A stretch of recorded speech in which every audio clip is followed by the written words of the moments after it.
സത്യാഗ്രഹ സമരം സിന്ദാബാദ്. പോലീസ് നീതി പാലിക്കുക. പോലീസ് നീതി പാലിക്കുക.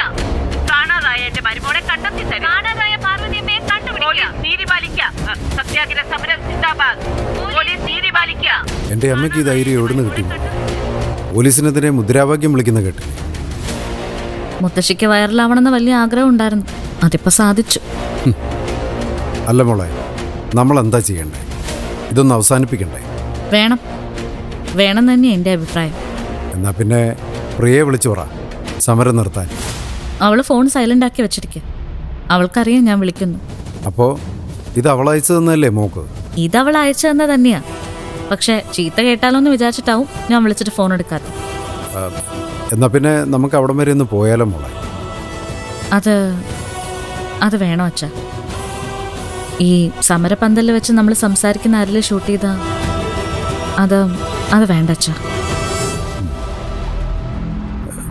പിന്നെ എന്ത് ചെയ്യുന്നു മോള് തന്നെ പറ. നമ്മൾ തൽക്കാലം മിണ്ടാതിരുന്നാ മതി. ഇത് പലർക്കും കൊണ്ട് കാണും ഈ വീഡിയോ. അവർ ഈ പരിപാടി അവസാനിപ്പിക്കാൻ രംഗത്തിറങ്ങുകയും ചെയ്യും. അതാരാ അങ്ങനെ ചിലര്? ആരാണോ അമ്മയുടെ തിരോധാനത്തിന് പിന്നിൽ അവര്. അങ്ങനൊരു സാധ്യതയുണ്ടല്ലോ. എന്നാ പിന്നെ അവരുടെ ഊഴം കഴിയട്ടെ. അവരെ കൊണ്ട് അത് സാധിച്ചില്ലെങ്കിൽ മാത്രം നമുക്കിറങ്ങാം. അവരെ കൊണ്ട് സാധിക്കും അച്ഛാ. കാരണം അന്വേഷണം നടക്കാതിരിക്കേണ്ടത് അവരുടെ നിലനിൽപ്പിന്റെ പ്രശ്നം. അങ്ങനെയുള്ള അവരിപ്പോ ആ സമരപന്തലിന്റെ സമീപത്ത് എത്തിയിട്ടുണ്ടാവും.